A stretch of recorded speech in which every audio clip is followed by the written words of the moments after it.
விஜய் அவர்கள் வந்து இவ்வளோ அசர்ட்டிவாக வந்து ஊழலை நான் வந்து ஒழிப்பேன் அப்படின்னு வந்து சொல்கிறனால எனக்கு தோணுது இப்படிப்பட்ட ஒரு லீடர் தான் நமக்கு தேவை. ஏன்னா இது வரைக்கும் ஊழலை பற்றி யாருமே பேச கூட்டத்தை பார்க்கும்போது சேலமே விஜய்க்கு சலாம் அடித்த மாதிரி இருந்துச்சு. அவ்வளோ கூட்டமாக இருந்துச்சு. ஃபஸ்ட்டு விஜய் சார் வந்து கரேஜுன்னு சொன்னாங்க. இப்போ விஜய் சார் சுற்றி ஒரு நெகட்டிவ் வைப் என்ன தோணும்? விஜய் சார் ஜெயிக்க மாட்டார், 2 கட்சி பெரிய கட்சி கூட்டணியோடு இருக்குது, விஜய் சார் தனித்து தான் நிற்காரு, ஜெயிக்க மாட்டார், ஓட்டை பிரிப்பார். விஜய் சார் ஓட்டாருன்னா யாருன்னா 18+ பிலோ எல்கேஜி யூகேஜி குழந்தைங்க தான். இப்படி நெகட்டிவாக பேசிக்கிட்டே இருக்காங்க. நார்மலாக ஒரு ஹியூமன்னால நெகட்டிவிட்டியே தாங்க முடியாது, குவிட் பண்ணிவிடுவாங்க. ஆனால் விஜய் சார் என்ன பண்ணார்?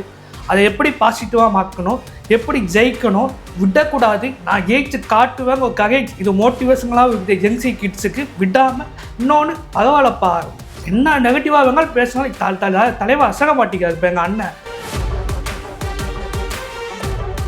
அப்பார்ட் ஃப்ரம் ஒரு பாலிடிக்ஸோ இல்லைனா ஒரு துறையில் இருந்து பார்க்காம just how we feel about Vijay. 2 ஆட்சியுமே நம்மளை ஆண்டாச்சு. 2 ஆட்சிகளும் பார்த்தீங்கன்னா நீ இதை செய்யலை, நீ இதை செய்யலை, நீ இதை செய்யலை. இப்போ மக்கள் ஏன் ஓட்டு போடுறாங்க? 2 பேருக்கும் தாண்டி யாரும் இல்லைப்பா. அப்படி இருந்தவங்க விஜயகாந்த் சார் மட்டும்தான். அவங்க இப்போ இல்லை. அதை தாண்டி ஒருத்தவங்க அது விஜய் சார் மட்டும்தான். ஸோ 2 பேர்த்தையும் தாண்டி ஒருத்தவங்க ஃபஸ்ட்டு விக்கிரவாணி மாநாட்டில் அவங்க கொள்கை என்ன சொன்னாங்க? 5 பெரிய தலைவர்களாக சொன்னாங்க.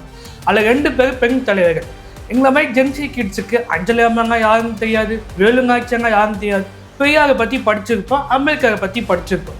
ஸோ எங்கள் ஜென்சி கிட்ஸாக பொலிட்டிக்கல் நாலேஜ் கொண்டு வரதுக்கு காரணமே விஜய் சார் தான். விஜய் அவர்களே உண்மையிலே வந்து அவங்க வீட்டில் ஒரு அண்ணனாவோ இல்லைன்னா ஒரு அங்கிளாவோ இல்லை ஒரு பிரதர்லியான ஒரு அஃபெக்ஷன் வந்து இருக்குது. ஒரு மென்டாரோடைய கைடன்ஸோட வந்து அவங்க விஜயை பார்க்குறாங்க அப்படின்னு நான் நினைக்கிறேன். நான் வந்து அவரை உண்மையிலே வந்து அவரை வந்து நான் ஒரு பெரியப்பாவோ சித்தப்பாவோ மாதிரியே தான் நானும் பார்க்குறேன். ஏன்னா வந்து அது ஏன் அப்படி ஒரு இமேஜ் வருது அப்படின்னு தெரியல. ஏன்னா மற்ற ஆக்டர்ஸ்க்கு நம்ம யாருமே வந்து அப்படி ஒரு இமேஜை வச்சு நான் இது வரைக்கும் பார்த்ததில்லை. சினிமானாலே கூட்டம் வந்துக்கும்பா, அது விஜய்க்கு மட்டும் வருமா? அது எல்லாருக்கும் வந்துக்குமாங்கிறது கொஸ்டின் ஆகும். அதுக்கு எவ்வளோ உழைப்பு. நீங்கள் விஜயை கூப்பிட்டு ஒரு ஆக்டர்ஸை சொல்லி இதை சொல்லுவோம், இந்த ஆக்டருக்கு தான் கூட்டம் ஆகும், அந்த ஆக்டருக்கு தான் கூட்டம் ஆகும், இதெல்லாம் ஓட்டாமல் ஆகுமா? ஸோ இதெல்லாம் சொல்லும் போது ஜென்சி கிட்ஸ் எனக்கு இன்னும் கோவம் வருது. அதுக்கு எவ்வளோ கஷ்டப்பட்டுருப்பாங்க, எவ்வளோ அசிங்கப்பட்டுருப்பாங்க. இந்த சினிமாவில் அவங்க பட்ட வேதனைனா அவங்க இந்த முகத்தை யாருடா பார்ப்பான்னு சொன்னோம், எல்லாரும் பார்ப்பாங்க, இந்தியாவே என்னை பார்க்கணும்னு வச்சிருக்காங்க. எவ்வளோ அதெல்லாம் சொல்ல மாட்டேன். கூட்டம் வாங்கும் சினிமாவுக்கு வாங்க இதெல்லாம் கூட்டமாக அப்படின்னு பேசும்போது பேசுங்க அப்படின்னு எனக்கும் தோணுது.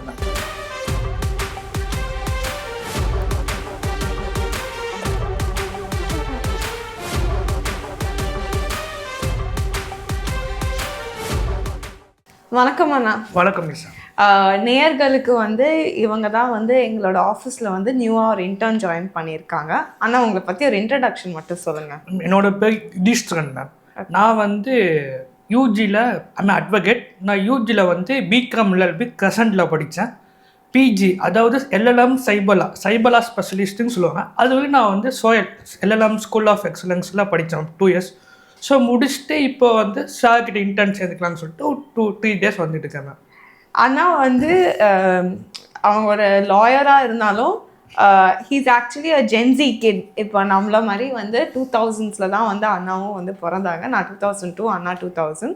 இப்போ வந்து அதையும் தாண்டி அவர் வந்து ஒரு டிவிகே உடைய ஒரு சப்போர்ட்டர் அப்படின்னு நம்ம சொல்லிக்கலாம் இல்லையாண்ணா? அஃப்கோர்ஸ் நான் டிவிகே சப்போர்ட்டர் தான். ஆமாம். அண்ணா வந்து இந்த நேர்காணல் வந்து நாங்கள் எதுக்கு பண்ணுறோம், நோக்கம் என்ன அப்படின்னா ஜென்சி கிட்ஸோடைய மனதில் வந்து டிவிகே வந்து எந்த ஒரு லெவல் எவ்வளோ ஆழ்மையாக வந்து இருக்கிறாங்க, ஜென்சி கிட்ஸ் வந்து என்ன யோசிக்கிறாங்க தமிழக வெற்றி கழகம் பற்றி. ஏன்னா இது வரைக்கும் வந்து இந்த சேனலில் வந்து நம்ம இன்டர்வியூஸ் வந்து பார்த்துருப்போம். நம்ம கொஞ்சம் ஒரு mid-30s 40s 50s அவங்கள தான் நம்ம அண்ட் பெரிய ஜேர்னலிஸ்ட்ஸு பொலிட்டிக்கல் அனலிஸ்ட்ஸ் அந்த மாதிரியான பேர் தான் வந்து நம்ம இன்டர்வியூ பண்ணியிருக்கோம். ஆனால் இதுதான் முதல் வாட்டி வந்து 2 ஜென்சி கிட்ஸ் வந்து எப்படி வந்து நம்ம இந்த அப்பார்ட் ஃப்ரம் ஒரு பாலிடிக்ஸோ இல்லைனா ஒரு துறையில் இருந்து பார்க்காம just how we feel about Vijay அந்த ஒரு ஆஸ்பெக்டை தான் நாங்கள் வந்து எடுத்து இன்னைக்கு நம்ம வந்து பேசலாம் அப்படின்னு நம்ம நினைச்சோம். ரொம்ப ரொம்ப நன்றிண்ணா for joining. Thank you for the interview. Opportunity கொடுத்து ரொம்ப தேங்க்யூ மேம். எஸ். இப்போ சொல்லுங்க, நான் இன்னைக்கு வந்து விஜய் அவர்கள் வந்து ஃபர்ஸ்ட் ஆஃப் ஆல் டிவிகே, நீங்க அதுக்கெல்லாம் போறதுக்கு முன்னாடி நீங்க ஒரு டிவிகே சப்போர்ட்டர். எதனால வந்து நீங்க டிவிகே சப்போர்ட்டர் ஆனீங்க? இது ரொம்ப ரீசெண்டான ஒரு டெவலப்மெண்ட்டா, இல்லைன்னா வந்து நீங்க முன்னாடியே வந்து அவருடைய படம் பார்த்து அந்த மாதிரி ஒரு ரசிகரா இருந்தீங்கன்னா எதனால நீங்க ஜென்சி கிட்ஸை பொறுத்தளவு பாலிடிக்ஸ் அப்படின்னா ஸ்கிப் பண்ணுவாங்க. பட் இந்த அட்வொகேட்ஸை பொறுத்தளவு பாலிடிக்ஸுங்கிறது அவசியம். ஏன்னா பாலிடிக்ஸ் இல்லாமல் இந்த உலகத்தில் எதுவுமே நடக்காது. ஸோ 2 ஆட்சியுமே நம்மளை ஆண்டாச்சு. 2 ஆட்சிகளும் பார்த்தீங்கன்னா நீ இதை செய்யலை, நீ இதை செய்யலை, நீ இதை செய்யலை. இப்போ மக்கள் ஏன் ஓட்டு போடுறாங்க? 2 பேருக்கும் தாண்டி யாரும் இல்லைப்பா. அப்படி இருந்தவங்க விஜயகாந்த் சார் மட்டும்தான். அவங்க இப்போ இல்லை. அதை தாண்டி ஒருத்தவங்க அது விஜய் சார் மட்டும்தான். ஸோ 2 பேர்த்தையும் தாண்டி ஒருத்தவங்க ஃபஸ்ட்டு விக்கிரவாணி மாநாட்டில் அவங்க கொள்கை என்ன சொன்னாங்க? 5 பெரிய தலைவர்களாக சொன்னாங்க. அதில் 2 பேர் பெண் தலைவர்கள். எங்களை மாதிரி ஜென்சி கிட்ஸுக்கு அஞ்சலி அம்மாங்க யாரும் தெரியாது, வேலுங்காய்ச்சங்க யாரும் தெரியாது. பெரியாரை பற்றி படிச்சிருப்போம், அம்பேத்கரை பற்றி படிச்சிருப்போம். ஸோ இந்த ஜென்சி கிட்ஸாக பொலிட்டிக்கல் நாலேஜ் கொண்டு வரதுக்கு காரணமே விஜய் சார் தான். நீங்கள் மற்ற 2 கட்சிகளை பார்த்தீங்கன்னா 40-50 இந்த கான்சன்ட்ரேட் பண்ணுவாங்க. பட் ஜென்சி கிட்ஸ் தான் பில்லர்ஸ் ஆஃப் த இந்தியாஸும் பேச்சில் மட்டும்தான் சொல்லுவாங்க. ஆனால் செயல்பாட்டில் அப்படி இருக்காது. நம்மளே பாலிடிக்ஸ்லாம் எதுக்குப்பா, நமக்கு தேவையில்லாத, நம்ம படித்தோமா நம்ம வேலையை பார்த்தோம். ஆனால் விஜய் சார் வந்து விஜய் சார் என்ன பேசுகிறாரு, ஃபஸ்ட்டு மாநாட்டில் என்ன பேசுகிறாரு, செகண்ட் மாநாட்டில் என்ன பேசுகிறாரு, அம்பேத்கர் புக்ஸ் வேலை என்ன பேசுகிறாரு, அவங்க பேச்சை வச்சு என்ன டிபேட் நடக்குது, இந்த தலைவர் அவரை பற்றி என்ன பேசுகிறான்னு பார்க்க வச்சது விஜய் சார் தான். Not only me, every Gen Z kids Vijay sir தான் பார்க்க வச்சாங்க. ஸோ எனக்கு என்ன தோணுச்சு, ஏன் விஜய் ஜெயிக்கலாமே? அவருக்கு அந்த கரிஸ்மேட்டிக் பவர் இருக்குது, மக்கள் பவர் இருக்குது. உடனே சொல்லுவாங்க கூட்டம்லாம் ஓட்டாக ஆகுமா, அந்த அடிக்கு தாங்க கூட்டம் வாங்கும், இந்த அடியை தான் கூட்டம் வாங்கும். இப்போ நம்ம என்ன பண்ணலாம், எல்லா தலைவர்களையும் சினிமாவில் அடிக்க வைக்கலாம், அவங்களுக்கு கூட்டம் வந்துன்னா எனக்கு தோணுது. சினிமாவில் கூட்டம் வர வைக்க எவ்வளோ கஷ்டம், எவ்வளோ ஹார்ட் ஒர்க் பண்ணுங்கிறத தெரியாமல் பேசுகிறாங்க. ஸோ இவ்வளோ கூட்டமும் வரும், அப்படியே நம்ம அண்ணங்க சப்போர்ட் பண்ணலாம், சேஞ்ச் ஆகும். நல்ல கல்வி, நல்ல சுகாதாரம். இப்போது 2 ஆட்சியும் தாண்டி ஒரு சேஞ்ச் வேணும் எங்கள் ஜென்சி கிட்ஸுக்கு தோணுது. 2 ஆட்சி ஆண்டுட்டாங்கப்பா, விஜய் வரட்டுமே அப்படிங்கிற தோணுங்க, நாங்கள் விஜயை சப்போர்ட் பண்ணுவேன். கண்டிப்பாக அது நானும் வந்து ஒத்துக்கிறேன். ஏன்னா வந்து நான் வந்து 2026 வந்து என்னோட 2வது எலெக்ஷன், ஓகேவா? அதுக்கு முன்னாடி நான் வந்து 2021 பார்த்தேன். அப்போ தான் எனக்கு 18 இயர்ஸ் ஆகுது. நானும் வந்து இப்போது நமக்கு வந்து சின்ன வயசில் அவ்வளோ அரசியலோடைய நாலேஜ் வந்து இல்லைனாலும் சின்ன வயசுலேருந்து நம்ம வந்து கேட்குற அதே விஷயங்கள் தான் நான் இன்னும் கேட்டுட்ருக்கோம். ஒரு ரோடு சரியாக இருக்காதுன்னா அது வந்து போடுறதுக்கு ரொம்ப நாள் எடுக்கும், இல்லைனா வந்து போட மாட்டாங்க, அப்படியே விட்டுருவாங்க. நம்ம தான் அதில் நம்மளோட லைஃப்பை வந்து அட்ஜஸ்ட் பண்ணிட்டு போகணும். ஸோ கரப்ஷனு, ஊழல், ரேடு, இது எல்லாமே வந்து நம்ம சின்ன வயசுலேருந்து பார்த்துட்டு தான் இருக்கிறோம் இல்லையா? எதுவுமே வந்து புதுசாவோ இல்லைனா யாருமே வந்து இவங்க வந்து கண்டிப்பாக வந்தால் 100% நமக்கு வந்து ஒரு நல்லது பண்ணுவாங்க அப்படிங்கிறது வந்து யாராலையும் சொல்ல முடியாது. சொல்ல முடியாது இல்லையா? ஆனால் நானும் வந்து அதுதான் நினைக்கிறேன். ஏன்னா விஜய் அவர்கள் வந்து இவ்வளோ அசர்ட்டிவாக வந்து ஊழலை நான் வந்து ஒழிப்பேன் அப்படின்னு வந்து சொல்கிறனால எனக்கு தோணுது இப்படிப்பட்ட ஒரு லீடர் தான் நமக்கு தேவை. ஏன்னா இது வரைக்கும் ஊழலை பற்றி யாருமே பேசலை நான். ஆமாம், அதனால வந்து I feel that Gen Z kids வந்து அவங்களுக்கு நீங்கள் ஐடியாலஜி வந்து ஐடியாலஜிங்கிறது 50% தான். ஆனால் அதுக்கப்புறம் ப்ராக்டிகாலிட்டி, அப்ளிகபிலிட்டி அப்படின்னு ஒன்று இருக்குது. யாருமே ஐடியாலஜி அப்படி நடக்கிறது இல்லை, சும்மா பேச்சாதாமல் இருக்குது ஐடியாலஜி.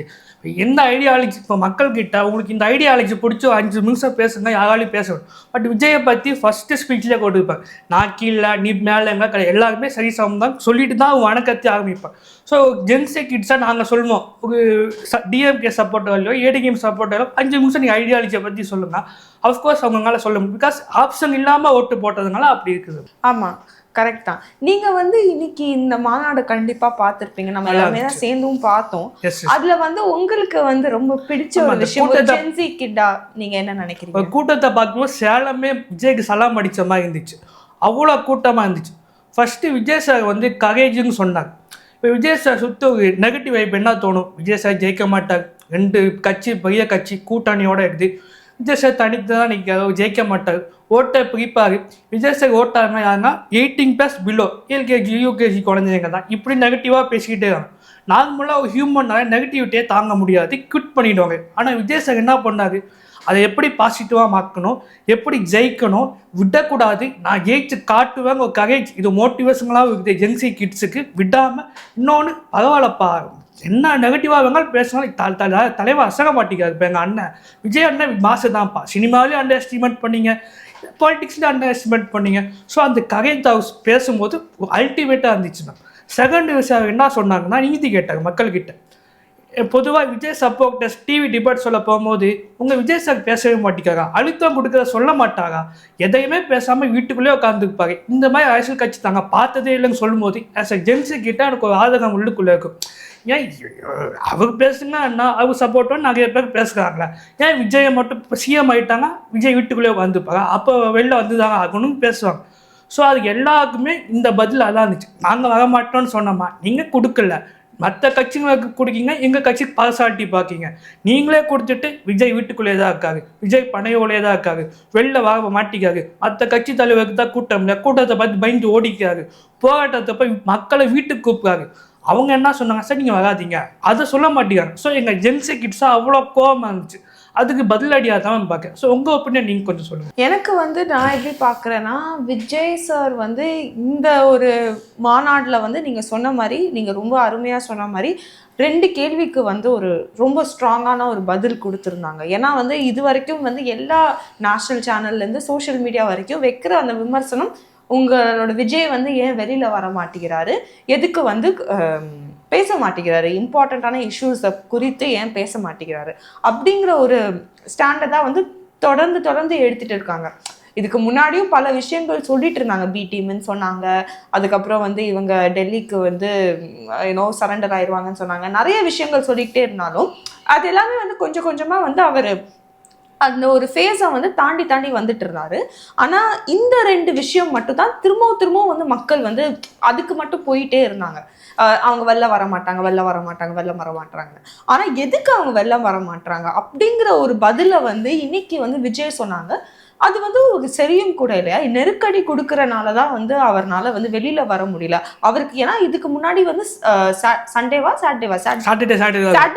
வந்து வீக்கெண்ட் பொலிட்டிஷியன் சொல்லுவாங்க. ஆமா, சிஎம் கூட சொல்லியிருந்தார். ஆமா, சாட்டர்டே வந்து அவருடைய கேம்பெயினை வந்து அந்த துயர சம்பவத்துக்கு முன்னாடி பண்ணிட்டு தான் இருந்தாரு. அதுக்கப்புறம் தான் வந்து ஸ்டாப்ட். ஸோ வந்து அவருக்கான நெருக்கடிகள், அவருக்கான கண்டிஷன்ஸை வந்து நீங்க ரொம்ப ஹார்ஷா வந்து இம்போஸ் பண்றனால அவர்னால வந்து வர முடியல. இல்லைன்னா அவருக்கு வர கண்டிப்பா ஆசை இருக்கு, ஆனா ஹி கேனாட் கம். ஏன்னா வந்து அவருக்கு இந்த மாதிரியான ஒரு ஸ்ட்ரிக்ட் கண்டிஷன்ஸ்னால he is not able to கம்ங்கிறத இன்னைக்கு அவர் வந்து ரொம்ப தெளிவா சொன்னனால இனிமே வந்து யாருமே வந்து இனிமே சொல்ல மாட்டாங்க. இனிமே யாருமே வந்து அதையும் மீறி போடுவாங்க, ஆனா யாருமே இந்த ஒரு காரணம் வச்சு சொல்ல மாட்டாங்க. ஏன்னா இது மக்களுக்கும் தெரியும், இது வந்து விஜயை வந்து வேணும்னே வந்து அவரை முடக்கிறதுக்கான ஒரு ஒரு ஒரு இந்த மாதிரி கண்டிஷன்ஸ்லாம் இம்போஸ் பண்றாங்க அப்படின்னு வந்து மக்களுக்கும் அந்த பொதுமக்களுக்கும் தெரிய வருது. நல்லா சொன்னீங்க. நீங்க வந்து இப்போ ஒரு விஜய் ஃபேனா இருக்கிறீங்க, இந்த மாதிரியான விமர்சனங்கள் அவர் மேல வரும்போது, அவர் வந்து இந்த மாதிரி வெளில வர மாட்டாரு, பேச வர மாட்டாரு அப்படிலாம் இருக்கும்போது உங்களுக்கும் ரொம்ப டீமோட்டிவேட்டிங்காக இருக்கும் இல்லையா? எல்லாருக்குமே அவருடைய தலைவரை பற்றி தப்பாக பேசும்போது அதை வந்து நம்ம வருத்தப்படுறது வேற. ஆனால் நமக்கே ஒரு வேளை இவர் வந்து உண்மையிலே வந்து அவ்வளோ ஒரு கம்பீட்டண்டான லீடராக இல்லையோ அப்படிங்கிற ஒரு மனநிலை வந்து எல்லாருக்குமே வரும். ஸோ உங்களுக்கு அந்த மாதிரி வந்துதா? நீங்கள் வந்து மேபி விஜய் வந்து அவ்வளோ நல்லா பெர்ஃபார்ம் பண்ண மாட்டார் போல அப்படிங்கிற ஒரு கேள்வி உங்களுக்கு வந்துதா? அப்படி உங்களால் வந்ததே இல்லை. விஜய் வந்து ஃபஸ்ட்டு கட்ஸ் வேணுமா, பாலிட்டிக்ஸ் வருதுங்கிறது இட்ஸ் நாட் ஈஸி ஜாப். அதுக்கே அவர் தங்களுடைய 200 கோடி ரூபா சம்பளத்தை விட்டு வர்றதுக்கே புதிய கட்ஸ் வேணும். ஸோ ப்ரெஸ்ஸை மீட் பண்ணியிருந்தாங்கன்றது மேனிட்டரி கிடையாது. இது ஒவ்வொருத்தரோட பொலிட்டீஷியன்ஸ் டிஃபர். சில பேர் பார்த்தீங்கன்னா அடுத்த நான் என்ன சொல்ல போங்க தான் அவங்களே சொல்லுவாங்க. ஸோ அதை யாருமே கிரிட்டிசைஸ் பண்ணுவாங்க. ஆனால் விஜயை வந்து 3 விஷயத்தை கிரிட்டிசைஸ் பண்ணுவாங்க. வீட்டை விட்டு எல்லாம் வர மாட்டார், பிஜேபியோட பி டீமு, மக்கள் பிரச்சனை எதுவும் பேச மாட்டேன். இந்த இஷ்யூஸை பேசும்போது நமக்கு என்ன தோணுன்னா, விஜய் மேலே அவதூறு பேர்ப்பாங்க. இதை தவிர்த்து உங்களால் ஏதாவது ஒரு கிரிட்டிசிசம் நான் பார்த்தேன். ஒரு டிவி டிபேட் சொல்ல ஒரு ஜேர்னலிஸ்ட் இதை சொன்னாங்க, விஜய் பேச மாட்டாரு, ப்ரெஸ் மீட் பார்க்க மாட்டாரு. ஏன் பார்க்கணும்? எந்த ப்ரெஸ் பீப்புளை வந்து நடுங்கல்வாதியாக இருக்காங்க? யாருமே கிடையாது. விஜய் எதிர்த்து பேசுறவங்கள்ட்ட ஆதரித்து பேசுகிறாங்க. விஜயை ஆதரிக்கிறவங்களை வந்து தப்பாக ப்ரொஜெக்ட் பண்ணாங்க. இப்போது நான் இதை சொல்லுமா இல்லைன்னு தெரியும், கரு ஸ்டாம்பன் நடந்துச்சு. ஸோ அதில் வந்து விஜய்க்கு எதிராக நிறைய பேர் என்னென்னமோ பேசுனாங்க. அதில் வந்து விஜய் சார் என்ன பண்ணாங்கன்னா வீடியோ போட்டாங்க, இந்த மாதிரி வந்து சார் சிஎம் சார் எங்கள் பழி வாங்குங்க சார்ன்னு சொல்லிட்டு சொன்னாங்க. இப்போ இந்த ஜனநாயக இஷ்யூ வந்த போது பேசலை. இப்போ இது எப்படி கோட் பண்ணுவாங்க? விஜய் வந்து பிஜேபியோட சப்போர்ட்டர். எப்படி டிஎம்கே எடுத்து பேச கட்சி இருக்குது, ஆனால் பிஜேபி எடுத்து பேச கட்சி இல்லைன்னு சொல்லிட்டு அதுக்கு அழகாக பதில் சொன்னாங்க. நான் வந்து பிஜேபி இந்த இஷ்யூ என்ன சட்டமன்ற தேர்தல் யாருது டிஎம்கே வர்சஸ் டிவிகே, இல்லை பிஜேபிக்கு கேமே கிடையாதுங்க, பிஜேபி ஏடிஎம்கே நம்பி தான் இருக்குன்னு சொல்லி எல்லாருமே சொன்னாங்க. ஸோ இப்போ அதை தான் அவங்க பேசினேன். ஆனால் அதை எதையுமே பேசாமல் விஜய் யார் தெரியுமா, விஜய் பிஜேபி பிடிவி, அப்போ எங்களுக்கு என்ன தோணுதுன்னா விஜய் பேசுறது சரி, பெஸ்ட் பீப்புளாக அவாய்ட் பண்ணும். அப்போ எங்ககிட்ட பேசுகிறாங்களே, மக்கள்கிட்ட பேசுறாரு, எங்ககிட்ட சபதம் எடுக்கிறாரு, இனி கூட சபதம் எடுத்தாரு, எங்களை பார்க்குறாரு, அது போதும். அவர் ப்ரெஸ் மீட்டை பார்க்க வேண்டாம். நீ என்ன பேசுவீங்க, பிஜேபியோட பிடிவி வீட்டுக்கு வர மாட்டேன், திரும்ப திரும்ப இதையே பேசும்போது இதை தவிர்த்து இவங்க பேச மாட்டாங்க. இதெல்லாம் நம்ம தேவையில்லை. நம்ம அண்ணா ஸ்ட்ரெயிட்டாக நம்மளை இதுவே போதும். அவருக்கு பேசாமல் இருக்காங்க, எல்லா ஊர்களுக்கும் போய் மாவட்டத்துக்கு போய் பேசிட்டு தான் இருக்காரு. அவருக்கு பேச நாமளும் பார்க்குறோம், கூஸ் பெம்ஸாக இருக்குது, நல்லாவே இருக்குது, மனசுக்கு பிடிச்சது எங்க அது போதும். நீங்க ப்ரெஸ்ஸை பார்த்தா தான் விஜய் ஜெயிக்க வைக்கணும்னா அது தேவையில்லைன்னு நான் நினைக்கிறேன். ரொம்ப ரொம்ப நல்ல ஒரு பதில் தான் நானும் நினைக்கிறேன். ஏன்னா ப்ரெஸ்ஸுங்கிறது இன்னைக்கு வந்து ஹெவிலி ரெகுலேட்டட் அண்ட் அதே மாதிரி ஒரு அரசியல் கட்சி சார்ந்து தான் வந்து இருக்குது. ஸோ கண்டிப்பாக ப்ரெஸ் மீட்டை ஒருத்தர் கொடுக்கணும் தான் நான் வந்து ஆசைப்படுவேன். ஏன்னா நிறைய நடுநிலை பத்திரிகைகள் வந்து குறைவாக இருந்தாலுமே வந்து அவங்க வந்து ரொம்ப அது ஒரு ப்ரெஸ் கனெக்ஷன் எப்பவுமே இருக்கணும் இல்லையா, ஒரு நல்ல லீடருக்கு. அதனால தான் நம்ம நாம் தமிழர் சீமான் அவர்களையும் வந்து சொல்லுவோம், அவர் பீப்புளோட கனெக்ட் பண்றது ப்ரெஸ் வந்து ஒன் போர்ட்டல் அப்படின்னு நம்ம வச்சுக்கோங்க. அவரோட ப்ரெஸ் மீட்லேயே சில பேர் டுகர் பண்ண மாதிரி கொஸ்டின் பண்ணுவாங்க, சண்டை போட வைப்பாங்க. அவங்க கோவத்தில் அவங்க ஏதாவது பேசிட்டாங்க, அதை விட்டுட்டு அவங்க திட்டுறது. ஸோ நீங்கள் சீமாவோட பஸ் மீட்டை லிசன் பண்ணிங்க, ஒரு 10 பஸ் மீட்டில் சண்டை வந்துகிட்டே தான் இருக்கும். அவருக்கு இவங்க சண்டை வாங்கும், ஒரு மேலே திட்டாங்கன்னு சொல்லிட்டு. ஸோ இதனால தான் ப்ரெஸ் பீப்புளை அவாய்ட் பண்ணாங்க பல பேர் சொல்லுவாங்க. நீங்கள் சீமான் ப்ரெஸ் மீட்டை பார்த்தீங்கன்னா இப்படி பேசுவாங்க, அப்படி பேசுவாங்க. ஸோ நடுவில் கேள்வி கேட்க மாட்டாங்க, நீங்கள் ஜெயிப்பீங்களா, நீங்கள் எப்படி ஜெயிப்பீங்க அப்படிங்கிற மாதிரி கொஸ்டின்ஸ்லாம் இரிட்டேட்டஸ்மான கொஸ்டின் தான் நான் பார்க்குறேன். ஆமாம், கண்டிப்பாக. இல்லை, ஒரு லீடர் வந்து கண்டிப்பாக அதையும் வந்து he should face it தான் நான் நினைக்கிறேன். But at the same time press meet கொடுக்கறனால மட்டும் அவர் ஒரு ஆக்சசிபிள் லீடராக ஆயிடுவாரா அப்படிங்கிறது வந்து நான் அதை நம்பலை. ப்ரெஸ் மீட் கொடுத்தா நல்லது, பட் அது இல்லைனாலும் அவர் மக்களுடைய விஷயங்கள் வந்து எடுத்து பேசுறாரு. நிறைய ஜென்சி கிட்ஸ்க்கு வந்து இங்கே என்னெல்லாம் நடக்குது அப்படிங்கிறத வந்து சொல்கிறாரு. எல்லா ஜென்சி கிட்ஸுமே வந்து ரீல்ஸும் ஷார்ட்ஸும் பார்த்துட்டு இருக்கிற அந்த ஜென்ரேஷனில் வந்து பாலிட்டிக்ஸை வந்து பார்க்க வைக்கிறாரு, பொலிட்டிக்கல் ஸ்பீச்சஸை கேட்க வைக்கிறாரு. அதே சமயத்தில் அந்த ஸ்பீச்சஸ் எல்லாமே வந்து இந்த பழைய தமிழ்லையோ இல்லை புரியாத ஒரு லாங்குவேஜ்லேயோ இல்லாமல் நமக்கு புரிகிற மாதிரி, நமக்கு வந்து ஈஸியாக அண்டர்ஸ்டாண்ட் பண்ணிக்கிற மாதிரி சிம்பிளாகவும் பவர்ஃபுல்லாகவும் எஃபெக்டிவாகவும் இருக்குது. ஸோ நான் வந்து இதனாலே வந்து நான் நினைக்கிறேன் this is Vijay's largest strength அப்படின்னு நினைக்கிறேன். இது கண்டிப்பாக வந்து ஏன்னா வந்து he is able to reach a generation of people. இதுக்கு முன்னாடியே ஒரு தேர்தல்னா என்ன, ஒரு ஓட்டு போடுறதுனா என்னன்னு கூட நிறைய பேருக்கு தெரிஞ்சிருக்காது. ஆனால் இவங்களெல்லாம் ரீச் பண்ணுறாங்க அண்ட் இவங்கள வந்து பாலிடிக்ஸ்க்கு வந்து இன்ட்ரெஸ்டடாக வந்து ஆக்குறாங்க.